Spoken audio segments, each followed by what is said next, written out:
If you're going to be starting a new decade, then you need to kick it off with a what's in my camera bag for the start of 2020. What did I upgrade over the holidays? And what do I still have in the bag from the last video? Today, we're gonna find out together. So I'm gonna give you a what's in my camera bag for the start of 2020. And we are gonna do that video next.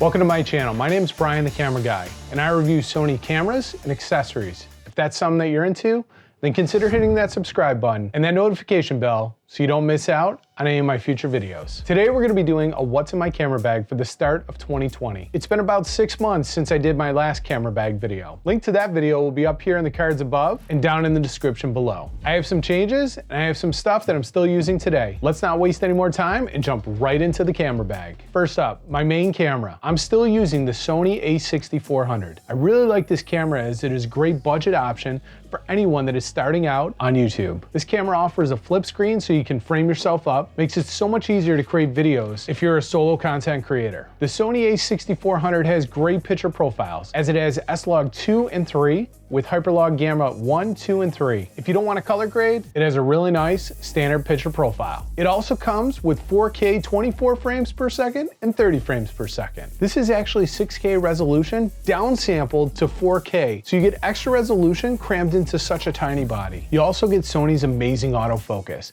It has eye autofocus for still pictures, but for video, it has face detect. Not as good as the new Sony a6600, which has eye autofocus in video, but it is still really good for these talking head videos. The cons with this camera are that it has no IBIS or in-body stabilization. So if you're gonna go out vlogging with it, it gives you some of that shaky footage. The standard 16 to 50mm kit lens does help with some stabilization as it has built-in OSS, optical steady shot. If you want the IBIS, then you have to upgrade to the Sony a6600. Also, this has a 5-year-old sensor. Even though you get the 6K downsampling to 4K, this camera has terrible rolling shutter. This can be fixed by most editing softwares by applying a rolling shutter effect. But I really wish Sony would have upgraded the sensor when they had released this new line of ASPC cameras. I guess we'll have to wait for the Sony a7000. Also, this camera has Sony's older W batteries. Not really a deal breaker for me because I rarely go through more than 2 batteries in a day. But if you're out there all day,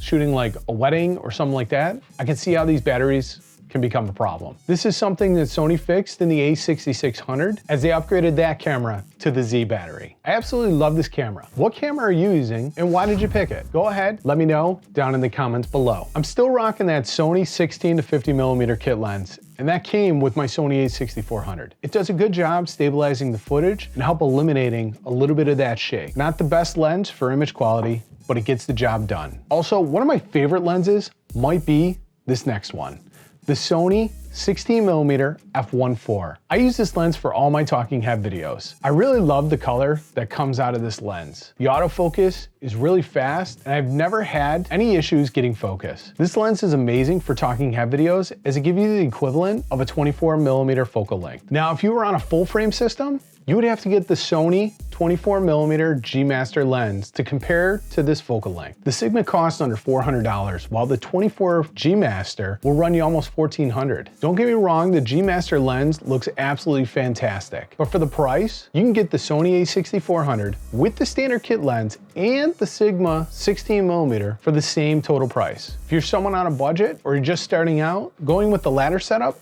is a no-brainer. So one of my resolutions for this decade was I really wanted to get organized for 2020. For the cost of this next one, it was easy to get organized by picking up one of these. I picked up an electronic organizer travel camera bag. This is more than just a cable organizer, as it has spots for chargers and batteries and S cards, both standard size and micro. It also comes with a nice pouch, so if you want to store any miscellaneous small items, you can do that. Gives me a spot to store all my chargers along with all those Sony a6400 batteries. I also can carry some lens cleaning equipment just in case I need it in a pinch. This one's water resistant, but not waterproof. It has my favorite orange colored trim with this dark gray exterior. I picked up this bag for only $15 during Black Friday, and I absolutely love it. If you're someone looking to get organized, I would highly recommend a bag like this. I'll put links down below in the description so you can check out everything that is currently in my camera bag. Do me a favor, if you're enjoying this video, go ahead and smash that like button. It really helps out the channel. Next up, ND filters and step-up rings. I'm still using those same K&F concept lens filters. I really love the look that they give and how they don't overturn, as they do give you a hard stop on both sides. I've been using these ND filters for close to 6 months and they're really great. I recommend this brand as it is a great mid-budget option. Of course, a lot of people rave about those Peter McKinnon filters. They look great, but there's so many other things that I want to get before I upgrade those filters. Right now, these K&F concept filters are doing a fantastic job for me. In fact, because it's winter right now, I'm mostly doing these talking head videos or videos around the house. I've not put on an ND filter in probably 3 months. I've always heard that it's not the camera body that makes the difference in your images, it's actually the lens. I had always thought that it makes a difference, but not a big enough one to make a huge difference. I mean, YouTube does a great job of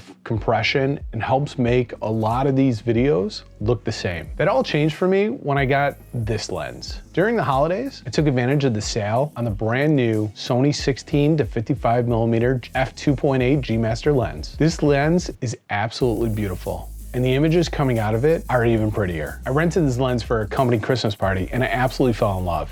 I had to buy it. This lens is super sharp and is ridiculously awesome at autofocus. It is really an amazing stills lens. Unfortunately, it does not have any stabilization, so it makes it a little tough for video, but that extra weight does help stabilize it just a little bit. The question that you have to ask yourself is, how often am I walking and talking? So I figured, do I really need the OSS as much as I thought? And the answer I came up with was no. The real question you have to ask is this lens worth a $1,300 price tag? I'm not 100% sure. Sony would probably sell a lot more if this lens was around $1,000. Not sure if the extra $300 is worth it for the majority of the users. I'm thinking about doing a full review of this lens. If you're interested in seeing that, please comment down below with yes, please review. If you have a what's in my camera bag video, do me a favor and put the link to your video in the comments below. I would love to watch those videos and see what other people are using on a daily basis. Make sure you like, subscribe, and ring the bell. Brian, out.